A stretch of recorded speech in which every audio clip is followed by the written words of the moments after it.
Hi guys, I'm Coady, owner of Trait Studio here in Warwickshire. Today I've got my client Tim, who has an overgrown head of hair today, and what we're going to aim to do is cut it into something a little bit more streamlined, slick back, but loose. As you can see, it's out of control. Some crazy growth patterns in here. We're going to showcase today the new Uppercut Deluxe control cream, which is great for taming out of control hair. It can be used for most hairstyles. This is a typical example of hair that is difficult to control and needs taming, so we're going to put this in today. Like most haircuts that I do, I always tend to start with the top first. The reason being, I feel it's easier for me to implement the shape and the structure into the top first. And then it just makes any clipper work or work on the sides a lot easier. I'm just going to comb the hair into the direction that I'm going to want it to go, so I can see where it sits. Section it off here. Just where the head's rounding. And then from the highest point of the head, which is there, the apex, I'll just section that off. And then I'm going to work forward. And I'm just going to check that that section pattern is even. Perfect. I'm just going to section the crown area out, at the back here, just so I can really concentrate on anything around the occipital bone area. Oh, sorry Kurt, could you grab me a clip? So I'm going to begin by working backwards in the direction that the hair wants to go. Bit of cross graduation.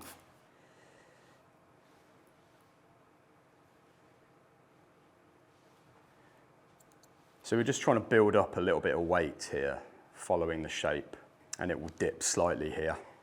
And then every time I've cut, I'm just combing back what I've just done. You can just see that disconnection there. We just don't need that. So I'm going to work slightly round, just to reduce a bit of this corner weight here, because this is really bulky. So we want it to be a little bit more streamlined. And also when Tim goes to style his hair, I want it to be easy for Tim. I don't want it to be difficult for him in the morning. So that big corner of weight that I just showed you is there now. That triangle there, there's my guide. I'm just gonna follow it round. Towards the round of the head, my fingers are coming out from the head more, and as I'm working down towards the nape, my knuckles are getting closer to the head, just to get it tighter, because we are going to go in with a taper. So what I'll do is I'll do one side and then repeat on the other side, and I'll meet in the middle. Combing it down every time just to see where everything is. So there we have the weight line on the other side, which we've built up. So this section here, I'm now going to release that. Taking the diagonal sections the same as before, I'm just going to now pull this area down. And there's my guide from before. And then that's joining his crown area into the contours of the head now. And I'm going to work to the middle point here, and then I'm just going to repeat the same on this side. See what hair reaches. If no hair reaches, don't worry, just there's nothing to cut. And then the exact same on the other side. So now we're going to move on to the top panel. All right, so I'm going to groom it back. I'm just going to take a profile section down the middle. And this will be our guide to work off. So a profile section will be used to dictate the length and the shape of what we want to cut. When you make a profile section, you're creating a vertical cutting line, as you can see, that works down the head as opposed to horizontal, which is across. It just gives you more of a I just find it gives you much more of an easier view as to what you've got to cut, and it's just more accurate to me. I'm actually going to start from the back, and I'm going to find the point of connection from the crown area that I cut previously. So if I went in like this and just found my guide and just cut that huge chunk out there, I'm going to lose that. So what I want to do is I want to angle my fingers up, and all the hair that won't reach will fall out, and I want to find the very top of my guide, and I'm just going to follow straight off the head, basically like that, and then I'm just going to follow that. There'll be less to come off the front. I just want to retain as much of the front as I can. So I could continue to cut vertically, but I'm going to cut horizontally just to show you that that is also an option. So taking sections from the back, and I'm using that profile guide in the middle to dictate what length I'm going to take off. So you can see there, subtly, because we're not taking a huge amount off, but there's the guide from the profile section, and I'm just cutting straight to that. Just making sure my sections are nice and, I'm not yanking them, I'm not pulling them too tight, but you want a nice amount of tension. And like I say, the Tim's fringe, we want to retain a lot of the length, so there's not a great deal to come off there. You see that? So this side's a lot heavier. There's a lot more disconnection on this side, so you can see a real kind of contrast there. So there's the profile guide. I'm just going to cut straight across to that.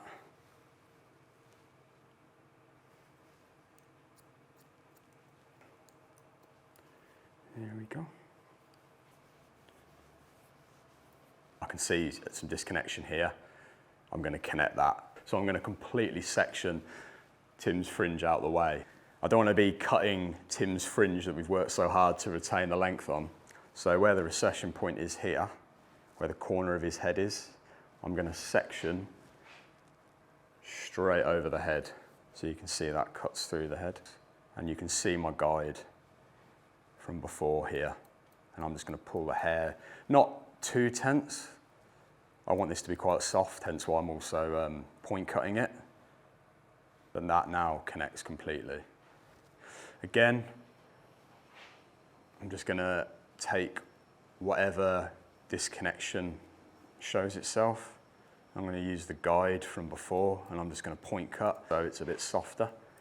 I'm just pulling it straight out to the head towards me, and then tucking in slightly towards the temple area. Right, now we've got the length we want and the shape we want, it's time to put the product in. So the control cream will be great for this because Tim's hair is quite unruly, especially here on the left side where the temple is. This has always been a challenge for Tim, and it's always a challenge for me to cut it.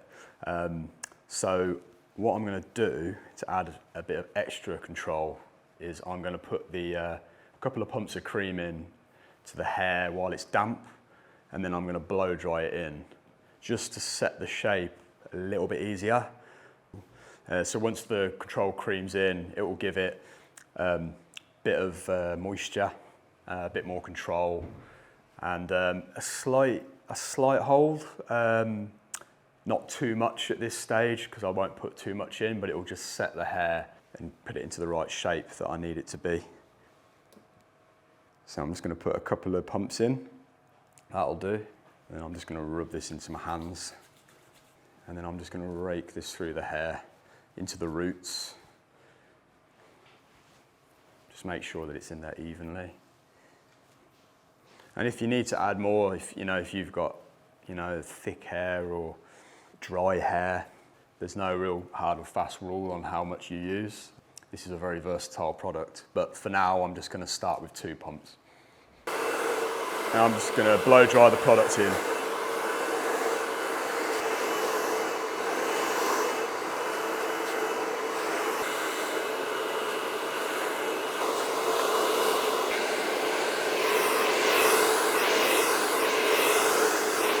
in its natural state now. So now we're going to move on to the taper. I might break tradition and start on the right. Actually, I don't know, is that bad luck? Sometimes I'll start with a higher length, a higher guard. I might start with a 3, depending on the hair that I'm, clippering into. Tim's actually got very fine hair here, so I'm just being very gentle because I don't really want to go too high.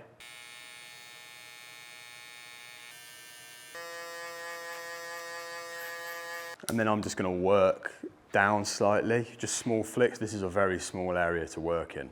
So I'm going to go in now with a closed 1.5 guard and just use the corner. I'm kind of working with just the left side of the clipper. I don't want to be going in full because then I'm going to start eradicating hair that I don't want to. Combing it as I go. Little flicks. One open, yeah. Again, just using the corner of the blade, closing it. Then I'm just going with an open blade, so a 0.5, and just being very careful now. Little flicks.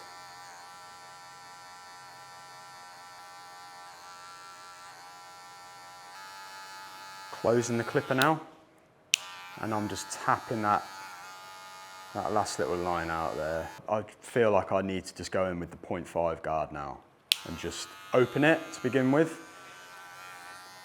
You can see the motion of my clipper, just tiniest little flicks, tiny flicks. And so we're going to go back to my number 2.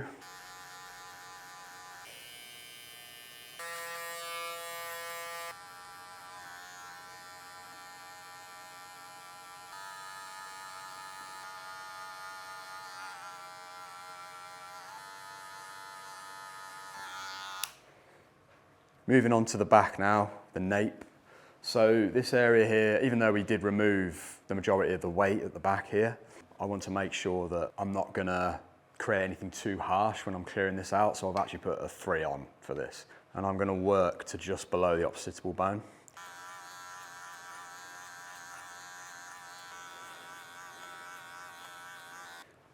So I can see a subtle kind of guide where that clipper length went. Anything above that, I will clipper over comb and scissor over comb it out anyway. Sometimes, I like to where the earlobe ends, that's kind of a guide for me to where to take my 0. But I think I might still keep this quite low. I'm certainly gonna make sure that I get rid of these little nape whorls here and just straighten them up. Kind of use them as my guide.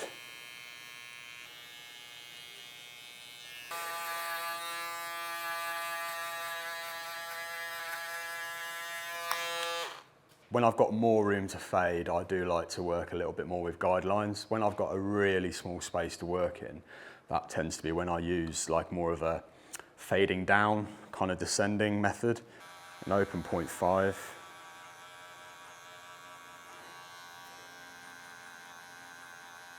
Close halfway and just tap that line out.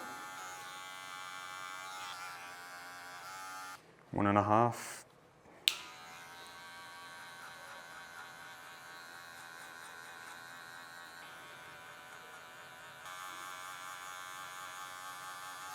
Half guard on now. No real outline as to what I do now. This is purely like visual and feel. So I will flick between closed, halfway, open. The higher I go though into the fade, I know I want to be more open. Then the lower I get, the more closed it gets.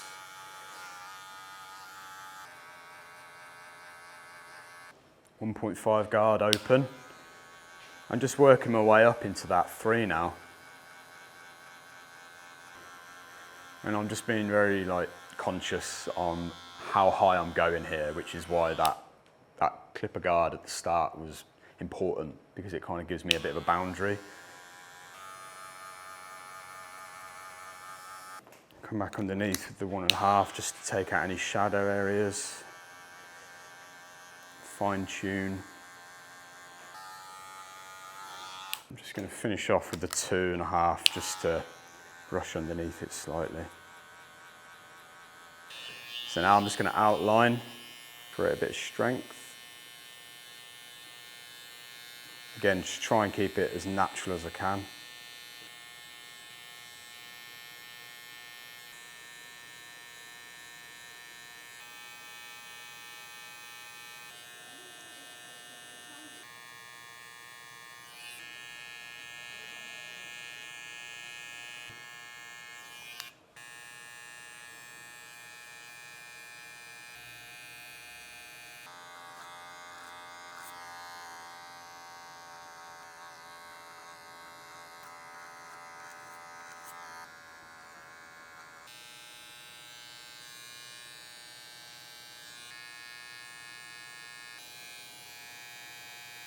Now I'm going to apply the control cream, just to tie it all together, just to give it a little bit of moisture. I've put a couple of pumps of the control cream in before I blow dried. That's helped set the shape, give it a little bit of a sheen, very natural. I'm going to apply some more. I've started off with 3 pumps worth, just to start with. I feel like that's a good happy medium to kind of work with. And then I'm just going to rake it into the dry hair. And like I say, you can always apply more if need be,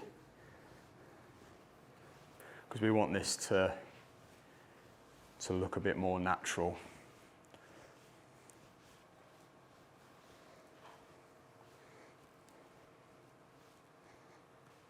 It's got a nice lightweight feel to it, but when I'm raking the fingers through the hair, I can feel a bit of a grip as well. It's definitely tamed Tim's unruly hair as well.